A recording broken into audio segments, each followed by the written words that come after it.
how to not find faults in others. Bhaktisiddhanta Saraswati Thakur used to say that I only see a fault in my godbrother because I am honeycombed with hundreds and thousands of faults myself. The things, the impurities within ourselves that we hate to admit the most are the things that we are most intolerant about when we see in another. So a devotee should know that if I had a pure heart, these faults would not be of any significance. If I had a pure heart, I would see the shining light of the soul within this person. So the fact that I'm seeing faults and I'm disturbed by the faults of others is only a sign of my own imperfection, my own impurities.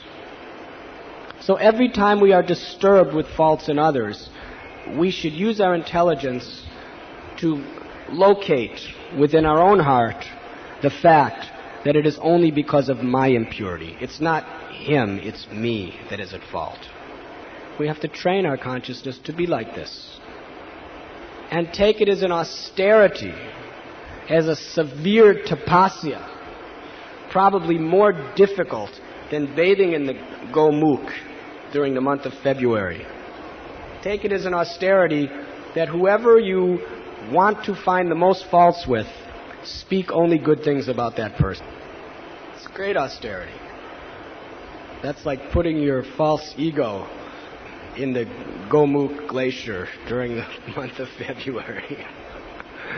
And putting your false ego in that predicament is much more painful than putting your body.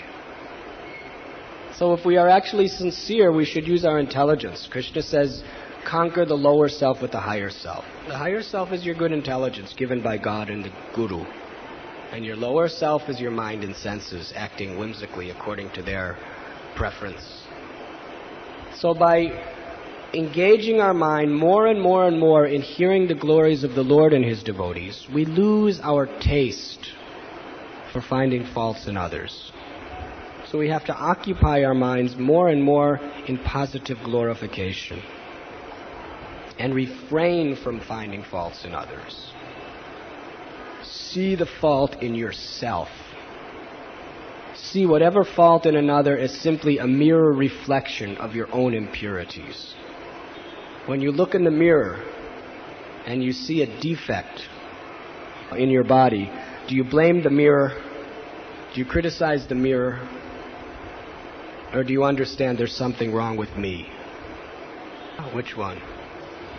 If you have a big boil on your head and you look in the mirror, what do? Do you start criticizing the mirror? Or do you realize, my God, I better start doing something about my head? I have an infection, I better treat it. This is exactly how we should see. When we see a fault in other, rather than blaming the mirror reflection, we should think, my God, what fault there must be in me? I better treat it very carefully. Use your intelligence to see life like that. And glorify that devotee. And glorify Krishna.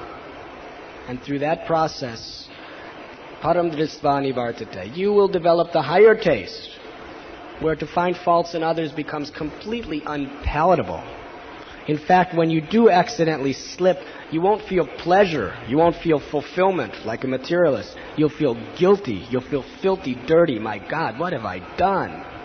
And every time you glorify yourself, you'll feel totally filthy, dirty before God. You'll think, my God, what have I done? This is horrible. This is natural because you're experiencing the higher taste. Even when you do indulge in the lower taste, it tastes horrible. It has a terrible after effect. This is how we will develop through this process. Of course, if you are a manager and you see a particular fault in a devotee, but it is not because you are envious, and with compassion you're seeing the good qualities of that person, but you want to see him advance in Krishna consciousness, then sometimes you have to point out the fault in that person for his own spiritual welfare. But that is not fault-finding. That is service. You are in the mood of the servant of that devotee. you are considering that person your Prabhu.